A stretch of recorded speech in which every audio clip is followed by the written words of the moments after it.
Assista agora um programa especial. Veja a Ponte.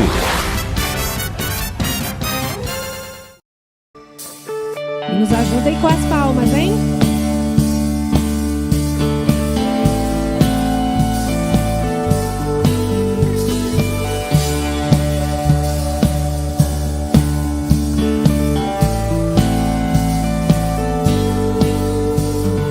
Louvor e honra, poder e glória pertencem ao nosso Deus. Todos os povos, tudo que existe, louvem ao eterno Deus. Toda língua confesse. Toda língua confessará tua grande glória, todo joelho se dobrará.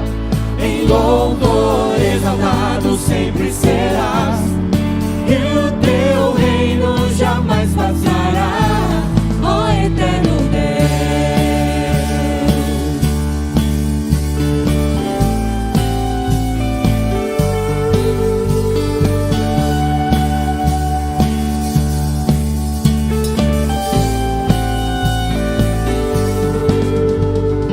Louvor e honra, poder e glória pertencem ao nosso Deus.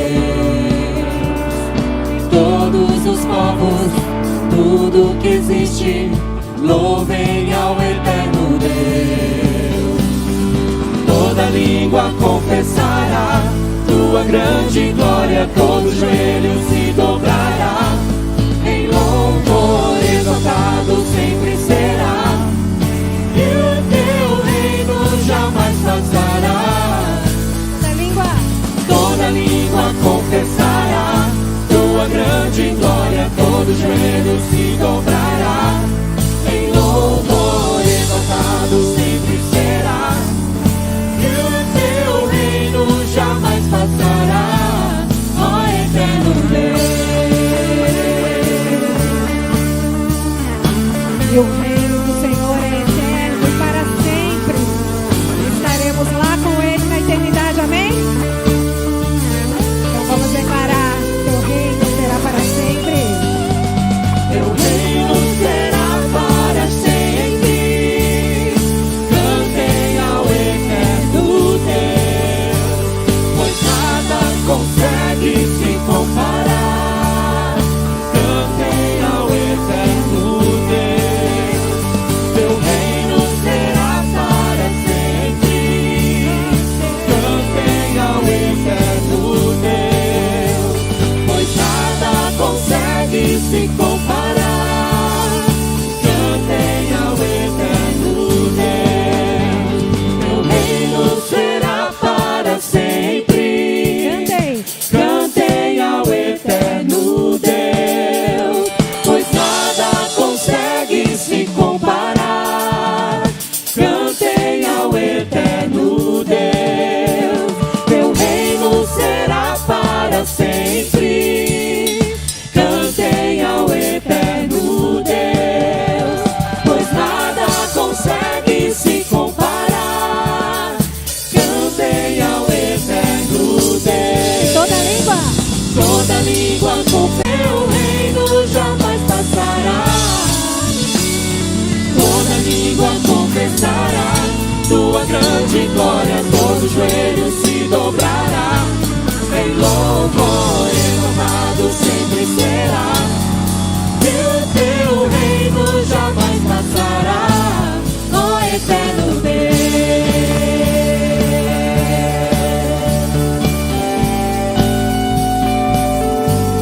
Ó eterno Deus,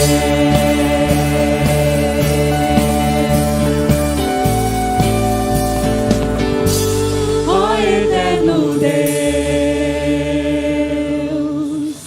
Amém. Salvador maravilhoso, tomou o meu e o seu lugar ali na cruz do Calvário. E é por isso que estamos aqui, pelo seu sacrifício.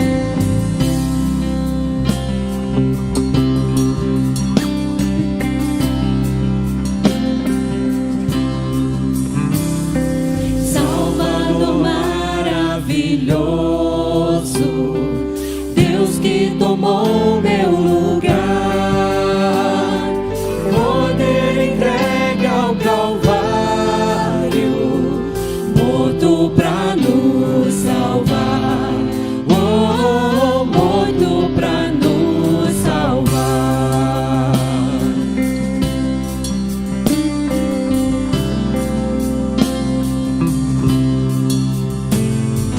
Consolador, conselheiro, Deus que me vem abraçar na noite escura da alma, tu vens comigo andar, oh, tu vens comigo andar. Por isso nós te adoramos, por isso vamos louvar, pois essa graça que sara, só tu nos podes dar, oh, só tu nos podes dar.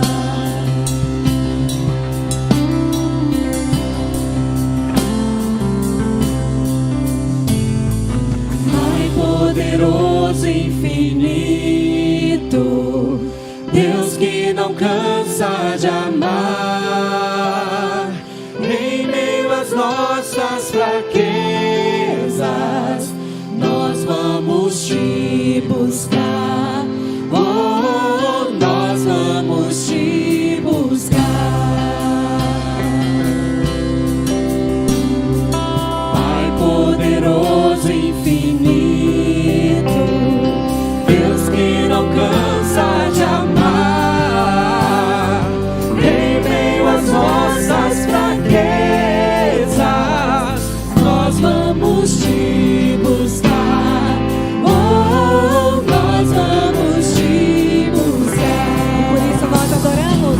Por isso nós te adoramos, por isso vamos louvar, pois essa graça que sara, só tu nos podes dar, oh, só tu nos podes dar. Por isso nós te adoramos, por isso vamos louvar, pois essa graça que sara, só tu nos podes dar, oh, só tu nos podes dar, oh, só tu nos podes dar, oh, só tu nos podes dar. Vamos abrir as nossas Bíblias na segunda carta de Paulo aos Coríntios. Vamos abrir inicialmente no capítulo 8. Segunda carta de Paulo aos Coríntios, capítulo 8. Veja se tem alguém perto de você sem Bíblia. Você que está em casa, não se acomode. Pegue a sua palavra, pegue e vamos ver o que Deus tem a nos falar nesta oportunidade.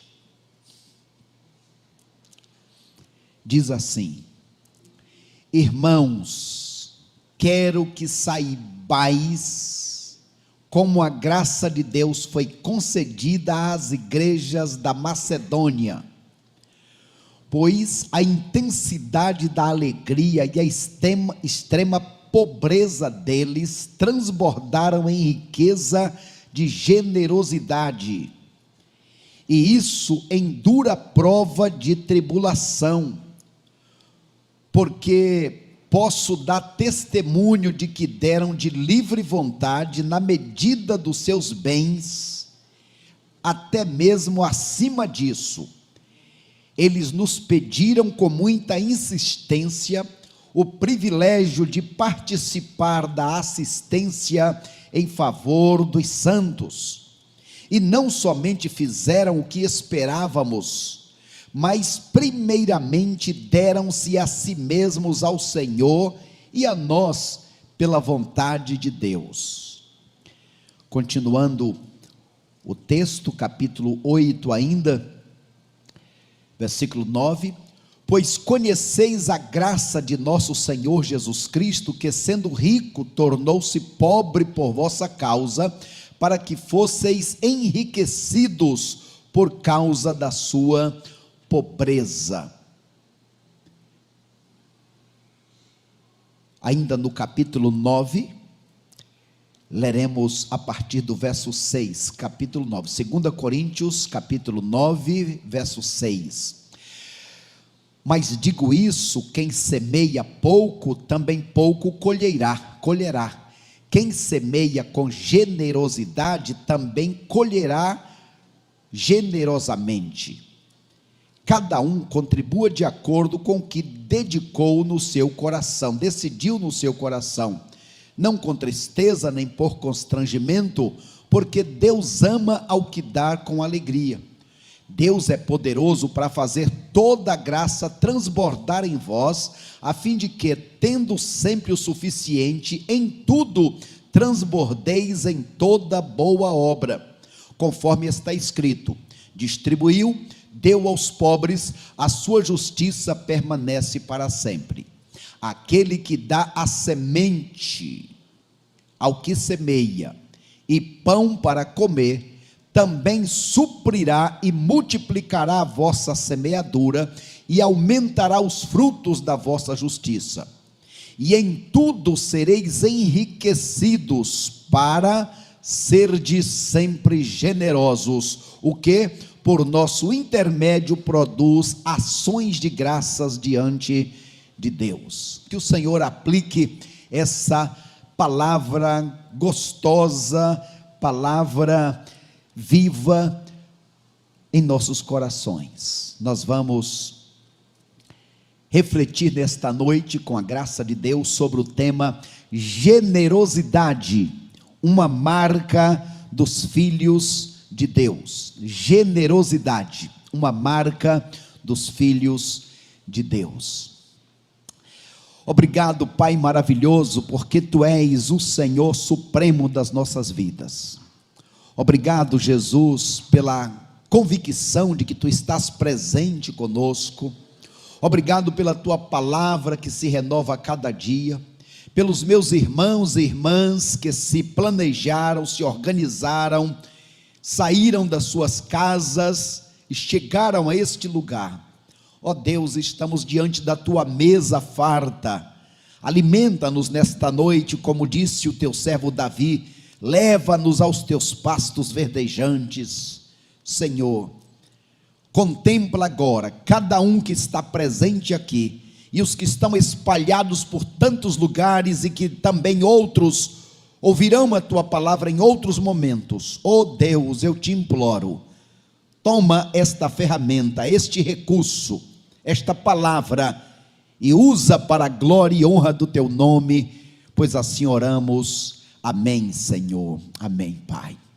Mantenha sua Bíblia aberta nestes capítulos 8 e 9 da segunda carta de Paulo à igreja de Corinto. Havia um acordo de que as igrejas que eram fundadas por Paulo ao redor do mundo juntassem uma oferta especial para mandar para ajudar os pobres da igreja que estavam em Jerusalém, que era a grande quantidade. Jerusalém, estando escravizada, passava por necessidades, a igreja passava por necessidades.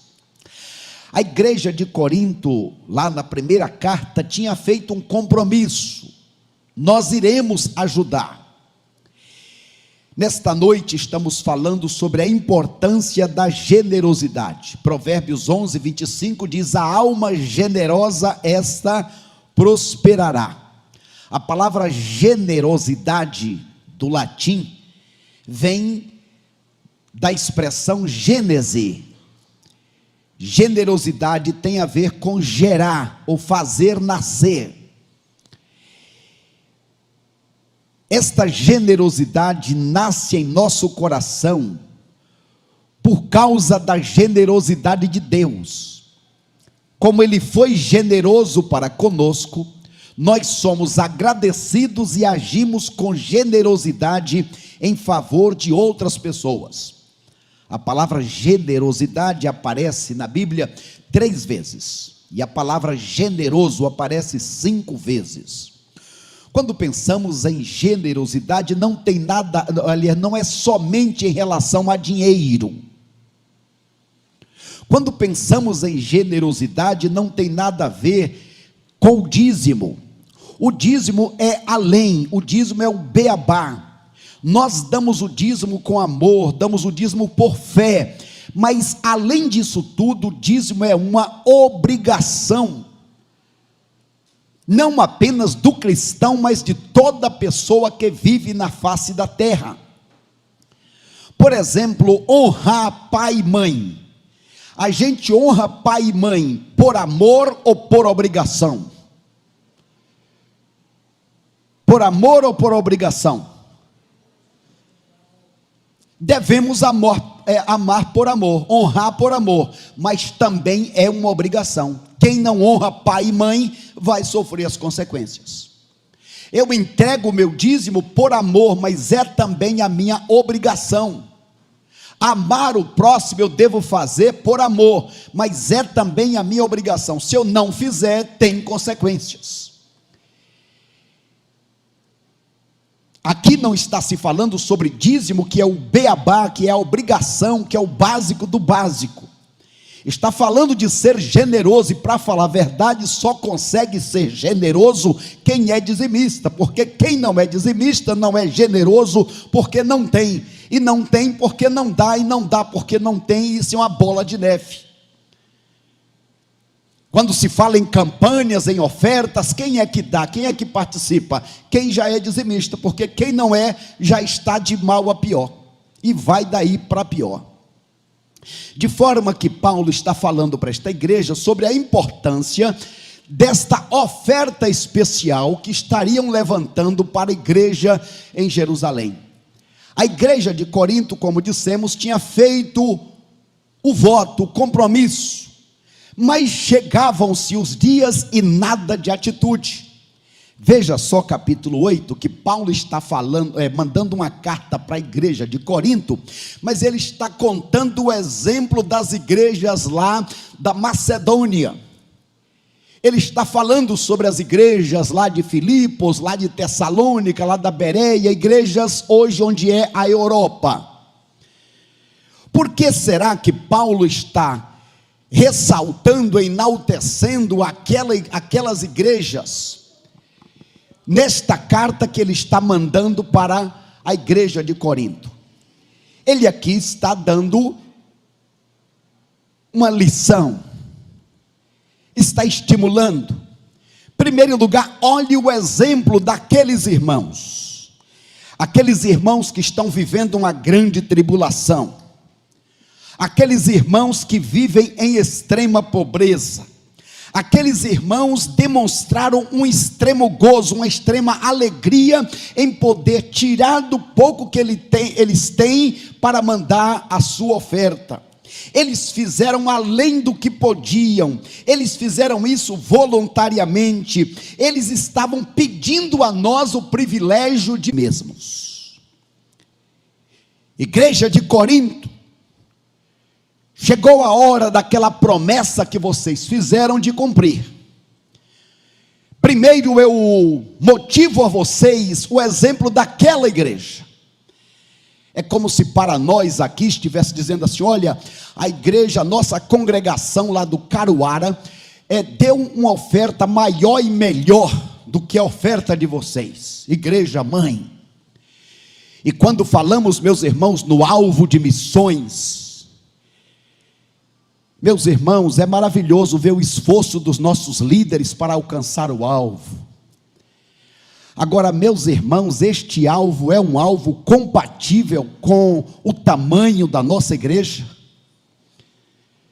Vocês acham que de fato isso é um alvo que significa um esforço da nossa parte? Se nós pensarmos em 800 pessoas dando R$20, quanto dá isso? Quanto dá isso? 16 mil. Você diz, mas pastor, em tempo de pandemia, a gente foi, a gente veio. Ok, vamos falar então 400 pessoas. 400 pessoas dando R$50. Quanto dá isso? Quanto? 20. Mas pastor, 400 ainda é muito. Ok, vamos falar em 200 pessoas dando R$100. Quanto dá isso? O fato, irmãos, é que nós dizemos ser uma igreja missionária, mas na prática temos sido. Significa isso um esforço de cada um de nós? Eu sei, para muitos R$100 é muito, mas para outros não significa esforço nenhum. Isso, conversam depois, tá bom? Não significa esforço nenhum, de forma, meus irmãos, que nós, muitas vezes, estamos apenas de palavras. A igreja de Corinto estava de palavra. Primeiro, Paulo coloca o exemplo destas igrejas pequenas em sofrimento. Depois ele diz, além disso, olhem acima de tudo o exemplo de Cristo. Isso, vê comigo aí, sempre atentos comigo. Vamos lá. Além disso, olhem o exemplo de Jesus Cristo. Paulo está estimulando aqueles irmãos, dizendo, Jesus Cristo, nosso modelo. E aqui no versículo 8 e 9, ele sendo rico se fez pobre para vos enriquecer. Jesus deu o exemplo de generosidade, ele abriu mão de tudo que ele tinha, para oferecer a vocês algo que significasse um grande esforço, um grande sacrifício dele em favor de vocês. Esta palavra que está aí do grego, pobreza, a ideia de alguém que abre mão de tudo e passa a depender dos outros. Ele veio sem beleza nem formosura, ele disse, o filho do homem não tem onde reclinar a cabeça. Ele se fez pobre para que eu e você pudéssemos ser alcançados. O exemplo, primeiro daquelas igrejas pobres, depois o exemplo do próprio Cristo. Paulo, como vai dizer lá na primeira carta, capítulo 2, verso 22, ele diz, fiz-me de tudo por amor a todos, eu me dispus a morrer em favor de vocês, eu me dispus a pagar este preço para que vocês pudessem ter grandes benefícios. E aí perguntamos, por que devemos ser generosos? E generoso, já dissemos, não tem a ver só com o dízimo, com dinheiro, mas com atos de bondade. O que é que eu posso fazer para demonstrar generosidade? Por que eu devo fazer isso? Primeiro, porque Deus é o nosso modelo. Ele nos dá muito além daquilo que pedimos ou pensamos. Ele foi e é generoso conosco, e agora nós devemos ser mordomos dele, devemos viver para a glória dele nesta terra. Veja então quais são os critérios para praticar da generosidade. Passa para mim então aí, equipe, critérios para praticar a generosidade. Veja então na sua Bíblia, capítulo 8, verso 12. Porque se há disposição, se há boa vontade, isto é agradável, aceitável a Deus, de acordo com o que alguém possui, e não de acordo com o que não tem. Digo isso para que haja alívio, para que não haja alívio para outros e sofrimento para vós, mas para que haja igualdade. Então, 3 critérios para sermos generosos. Primeiro lugar, é preciso haver desejo. Olhe só o texto, 2 Coríntios 9, verso 7, podem ler comigo? Cada um contribua segundo tiver proposto no coração, não com tristeza ou por necessidade, porque Deus ama a quem, não o que, Deus ama a quem dá com alegria. Então, primeiro, a disposição de dar com alegria, não é só dar. Por exemplo, Caim deu, mas Deus aceitou a oferta de Caim? Ananias e Safira, especialmente Ananias, deu, mas Deus aceitou a oferta? Não basta apenas dar, mas ter esse prazer, este coração aberto. Eu quero oferecer a Deus algo que me custe, eu quero ser generoso, como aquela mulher que quebrou aquele vaso de alabastro, mostrando generosidade, como o próprio Jesus dando tudo o que tinha. Então deve ser de acordo com a sua condição. Você não deve prometer e dar aquilo que você não tem, é de acordo com aquilo que você tem. Nós sabemos, obrigado Amanda, nós sabemos que em igreja se faz muitas campanhas, e tem campanha disso e campanha daquilo outro. Primeiro, quem é que participa? Quem já é dizimista, pode ter certeza, porque quem não é, não vai ter, já está dali para pior.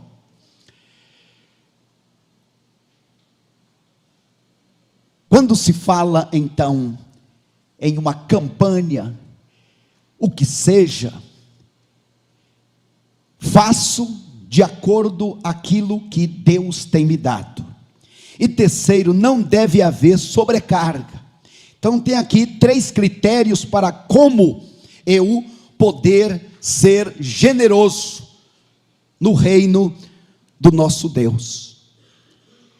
O texto continua, Paulo está dizendo: eu estou enviando 3 irmãos para recolher esta oferta aí na igreja de Corinto, e para esses irmãos trazerem esta oferta.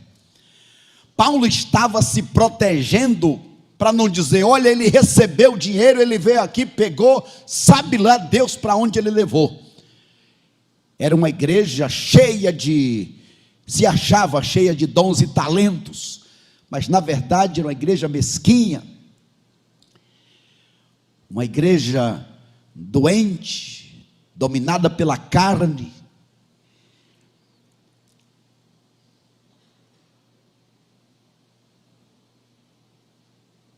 Agora, o que é que nós, servos de Deus, mordomos de Deus, devemos fazer?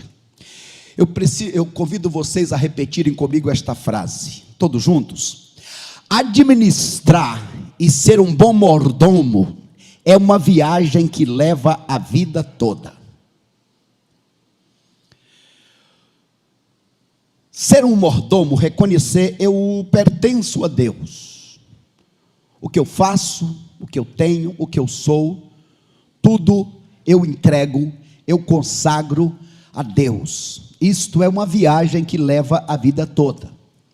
Como cidadãos de 2 pátrias, de tudo que ganhamos devemos dar 3 destinos. O primeiro destino, taxas e impostos para o governo. Quem gosta do imposto de renda do leão? Quem gosta? Mas é uma obrigação e você não tem para onde correr. Segundo, para os gastos pessoais. Quem gosta dos gastos pessoais?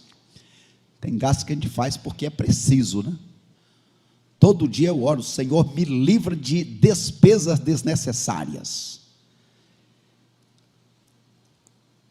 Eu guardo e economizo para quando precisar, tem.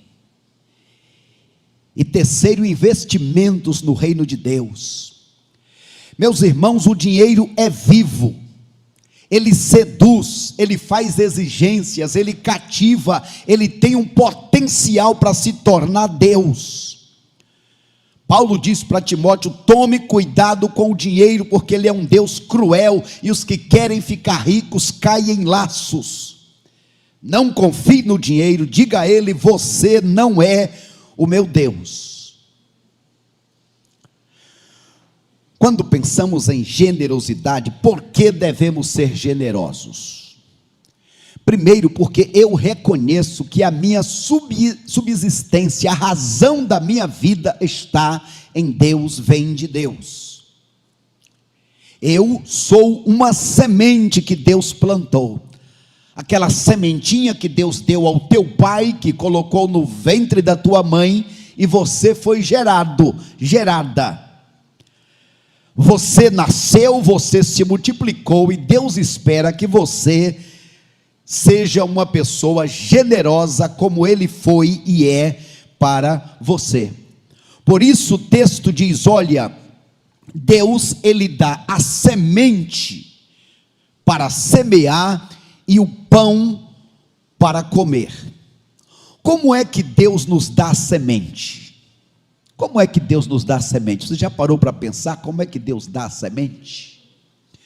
Muitas vezes, queridos irmãos, Deus nos dá a semente, nos dando possibilidades, nos dando a capacidade, o raciocínio lógico, para transformar aquela semente no pão nosso de cada dia.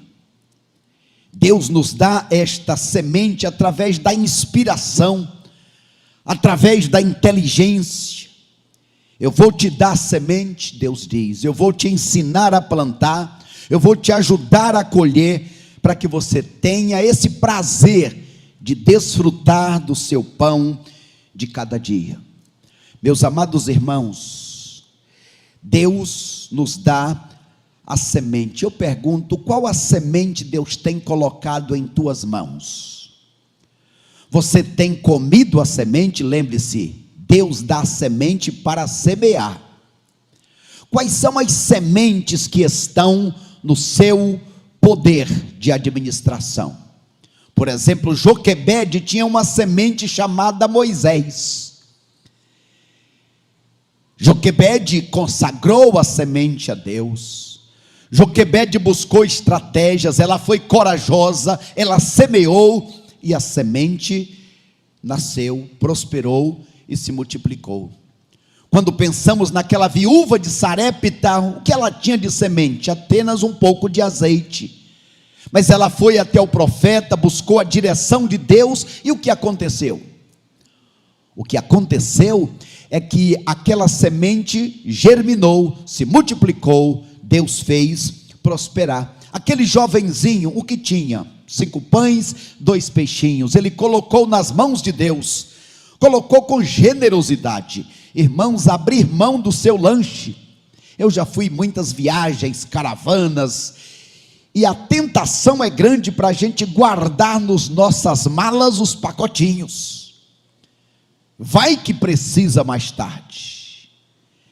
Mas aquele menino, que quando vamos estudar é o João Marcos, o mesmo que saiu correndo enrolado sol de lençol na morte de Jesus. Mas aquele menino, ele agiu de forma altruísta. Aquele menino, ele entregou os pães e os peixes, e Deus fez um grande milagre. Eu pergunto, o que é que Deus tem colocado nas tuas mãos? Quais são as sementes que Deus tem te dado? Você tem sido alguém que só recebe? Essa é a prosperidade do mundo. A prosperidade do mundo é: eu faço tudo o que posso, eu me esforço o máximo para ter o máximo, para ficar tudo para mim mesmo, para não dividir, não repartir com ninguém. Isso na verdade é avareza.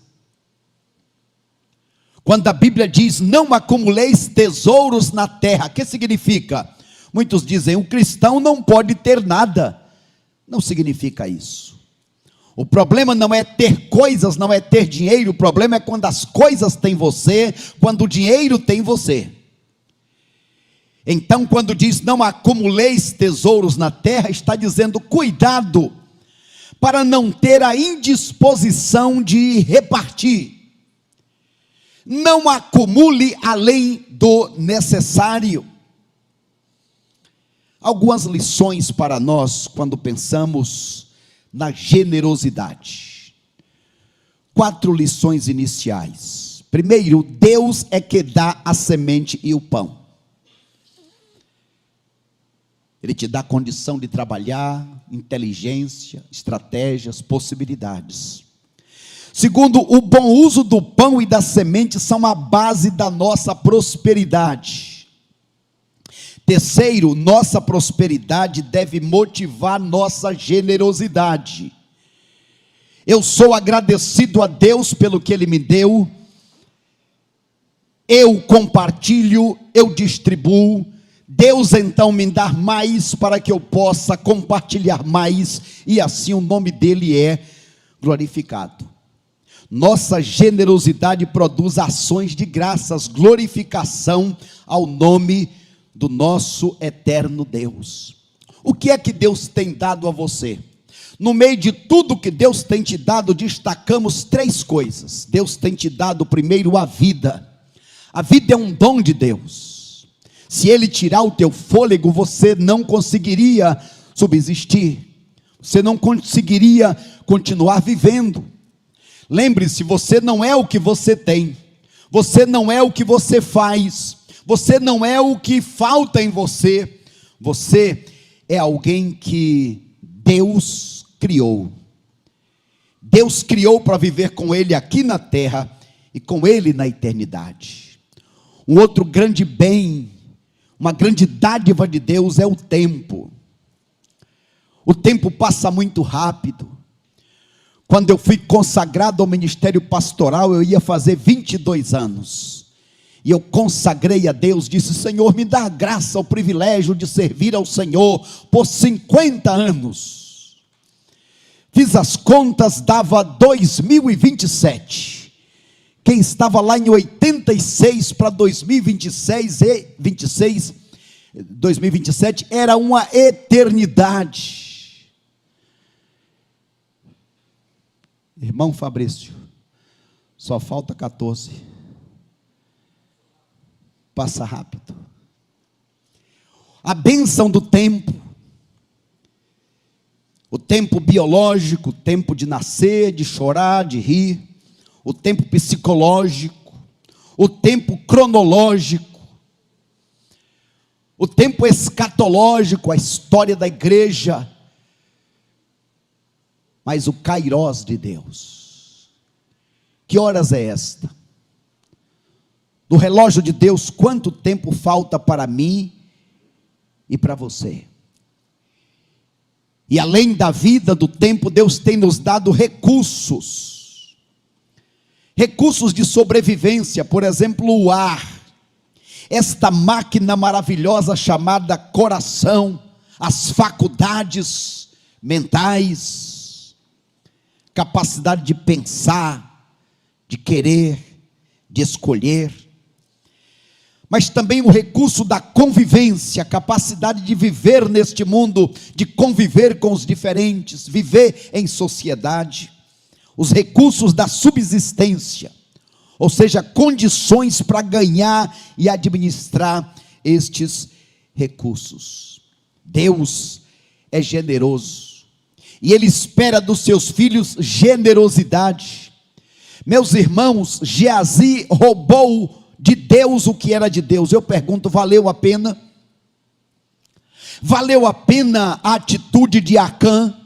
Valeu a pena a atitude de Ananias e Safira? Valeu a pena a atitude de Judas, a atitude de Saul, a atitude de Sansão? Pessoas que escolheram coisas, prazeres, no lugar de Deus. Com certeza não valeu a pena. Quando nós colocamos os recursos no lugar de Deus, estes recursos, o dinheiro ou o que seja, se tornam maldição em nossas vidas. É possível o dinheiro que é uma bênção, o dinheiro que nós precisamos, os recursos que precisamos, é possível tudo isso se tornar uma maldição? Quando é que o dinheiro ou os recursos se tornam uma maldição, uma raiz de males? Vocês podem me ajudar? Podemos ler juntos? Vamos lá então.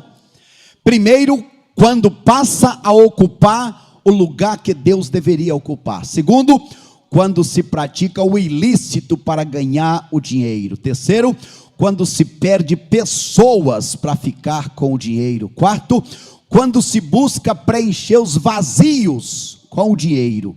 Quinto, quando cultiva o sonho da ociosidade, o parar de trabalhar.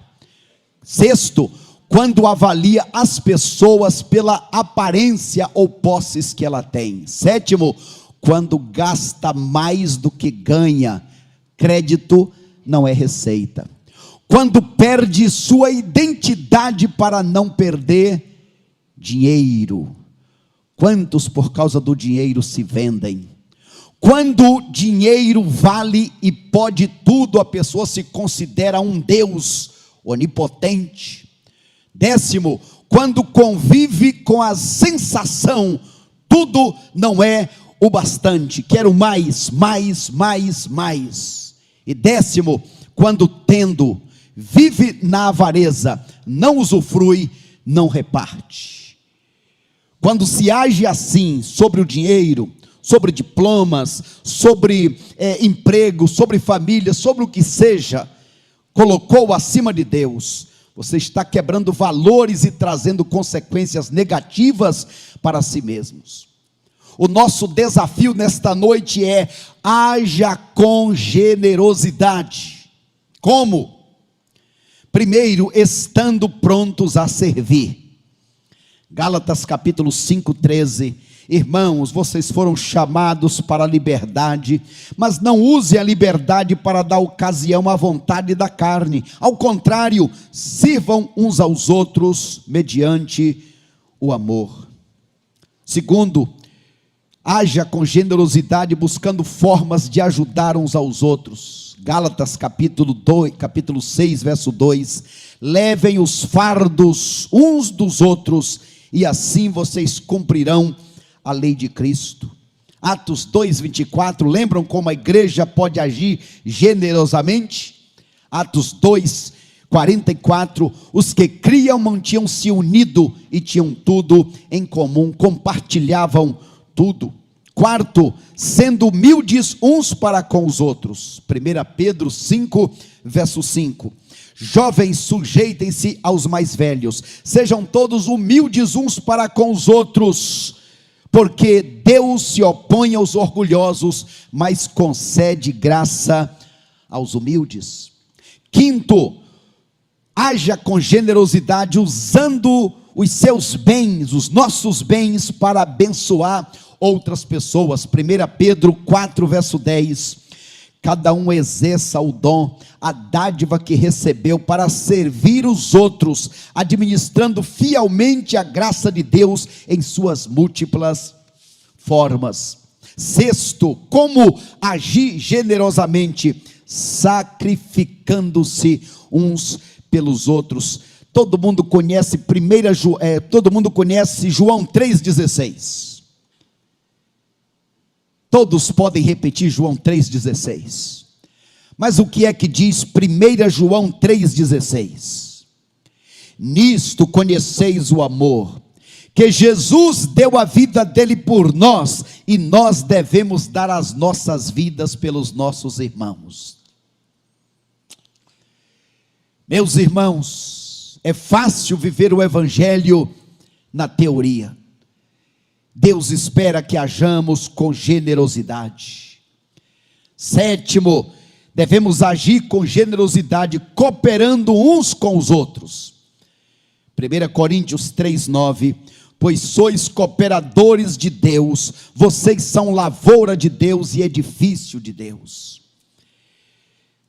A lição de casa para esta semana: Senhor, como eu posso fazer para demonstrar generosidade aos meus familiares, às pessoas que eu conheço? Deus, me ajuda a promover a glorificação do teu nome.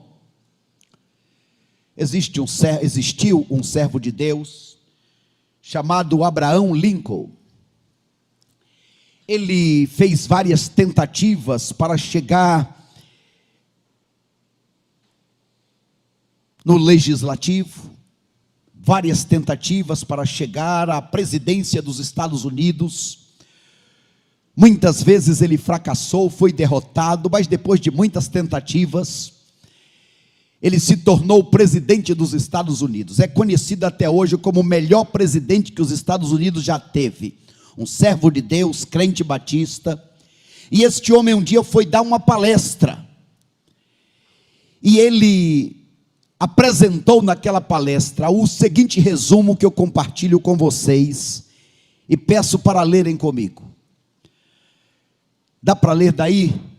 Gessivan, consegue ler, meu irmão? Então, vamos vamos tentar? Não criarás a prosperidade se desestimulares a poupança. Não fortalecerás os fracos por enfraqueceres os fortes. Não ajudarás o assalariado se arruinares aquele que o paga. Não poderás criar estabilidade permanente baseando em dinheiro emprestado. Não evitarás as dificuldades se gastares mais do que ganhas. Não fortalecerás a dignidade e o ânimo se subtraíres do homem a iniciativa e a liberdade. Não poderás ajudar os homens de maneira permanente se fizerem aquilo que eles podem e devem fazer por si próprios. Não aprenderás a bênção da contribuição financeira se não deres com generosidade e alegria. Um homem do povo que chegou ao poder, falando ao homem do povo. O homem do povo daquela época. Mas ainda hoje, especialmente com princípios cristãos, mostrando que a vida do homem não pode ser somente para si mesmo. Eu parto para o encerramento nesta noite, trazendo esta última tela, o fluxo da generosidade. O que é que acontece no fluxo da generosidade? Leiam comigo este versículo acima, 2 Coríntios 9:11. Vocês serão enriquecidos de todas as formas, para que possam ser generosos em qualquer ocasião, e por nosso intermédio a sua generosidade resulte em ações de graças a Deus. Veja só que a primeira base para a generosidade é gratidão. Uma pessoa generosa é generosa quando tem um coração agradecido a Deus. A nossa tendência é sermos pessoas que buscam o nosso bem-estar. Para mim, desde criança, aprendemos, é meu, me dá, eu quero.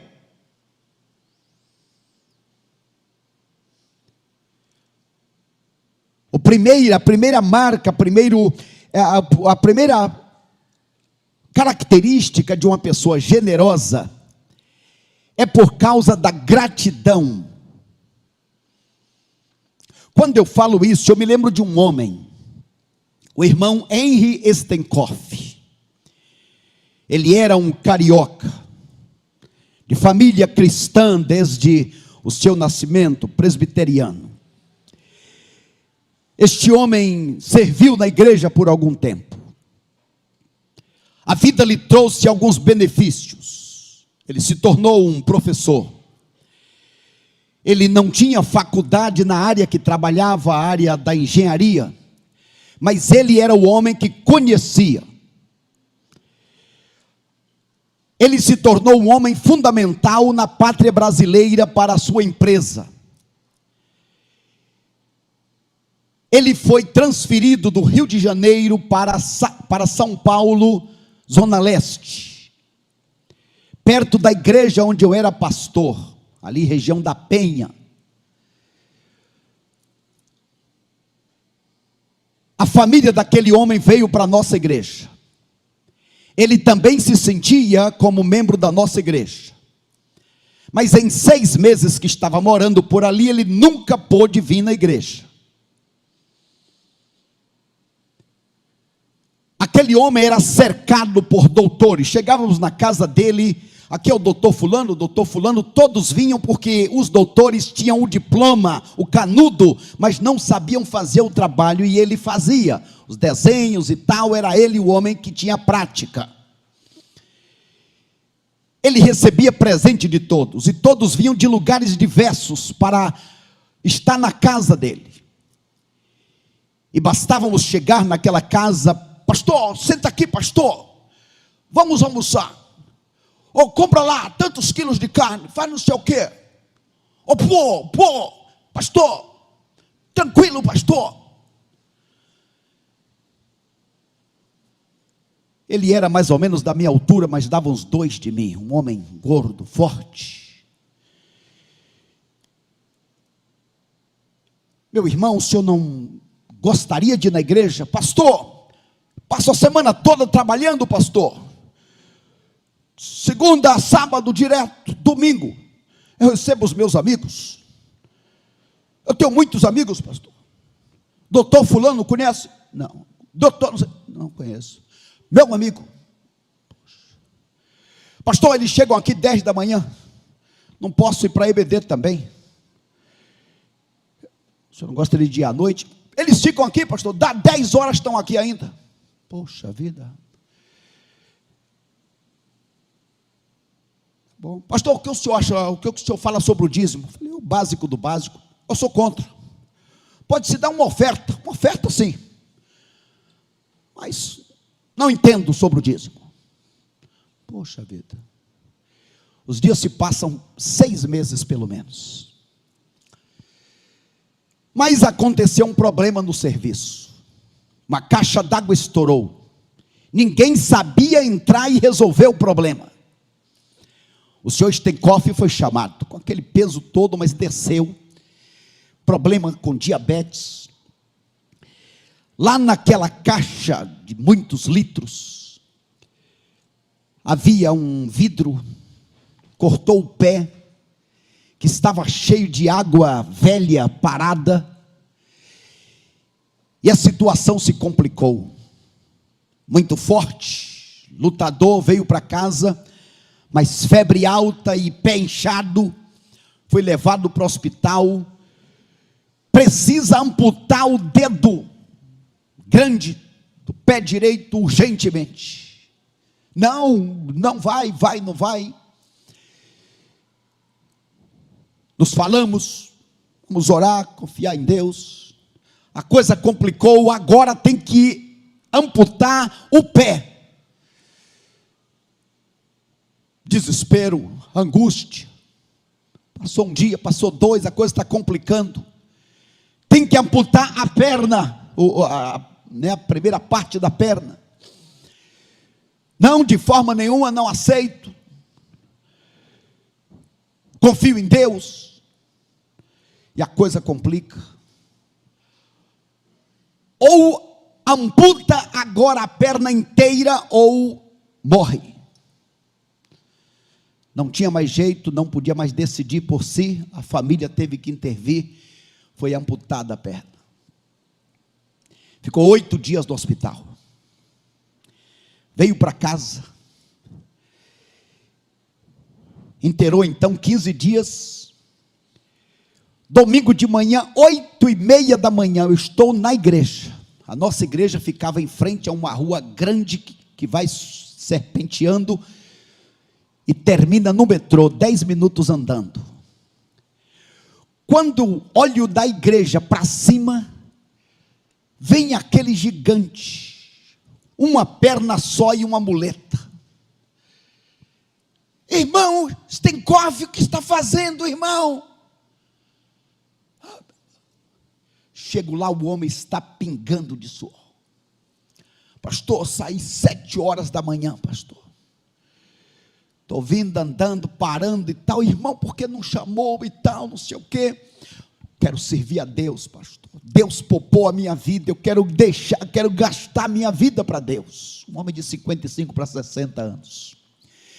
Meus irmãos, vocês sabem agora o que é um homem dedicado à casa de Deus, que não queria mais perder um culto da igreja.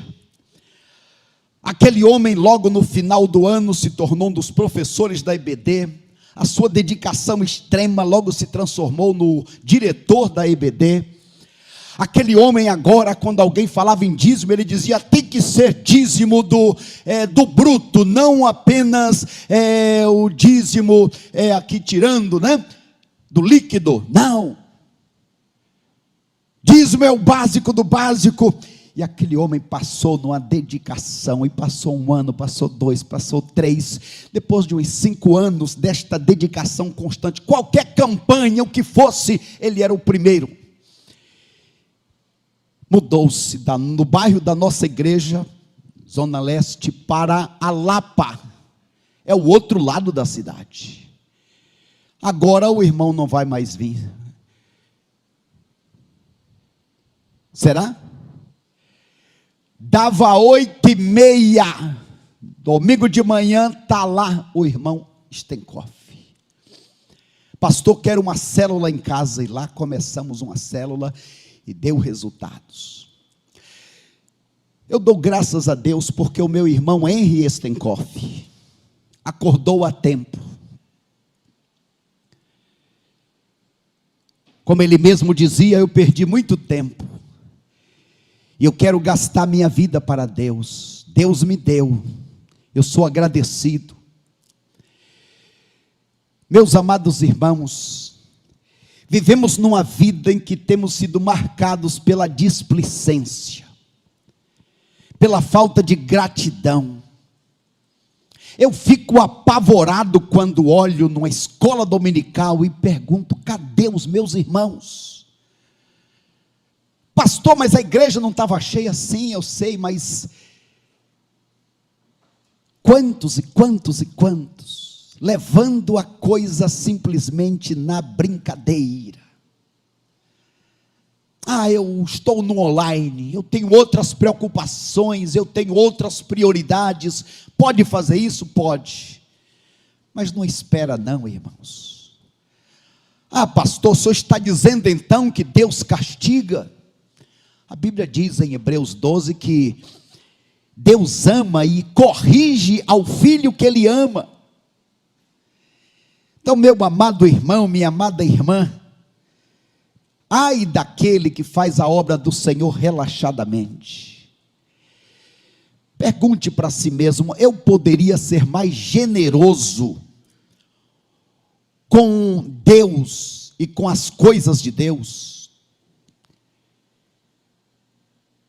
Independente de dinheiro, na minha vida, eu poderia me dedicar mais. Alguém já disse que o brasileiro só fecha a porta quando se vê roubado. Será que somos servos de Deus que espera o mal acontecer para acordar?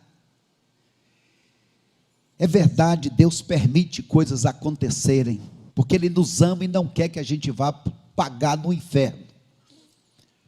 Por isso Ele dá oportunidade, felizes daqueles que aproveitam a oportunidade enquanto estão do lado de cá. Então, primeiro, é fruto de um coração agradecido. Segundo, o generoso é abastecido com toda a dádiva de Deus. O texto está dizendo, olha só, capítulo 9, verso 11, em tudo sereis enriquecidos para serdes generosos. Ele dá semente, Ele supre, e quanto mais você entrega, quanto mais você é generoso, quanto mais você se gasta em favor de outros, Deus vai te abastecer. O generoso recebe e compartilha com generosidade. Prosperidade não é só receber, receber, receber. O verdadeiro próspero é aquele que tem a grandeza de compartilhar, e quando ele faz isso, ele está sendo um instrumento de glorificação ao nome de Deus. Que Deus olhe e veja em cada um de nós Um homem generoso, uma mulher generosa, uma pessoa que se assemelha a Ele, uma pessoa que abençoa pessoas e uma pessoa que faz com que o nome dele seja glorificado. Veja a ponte.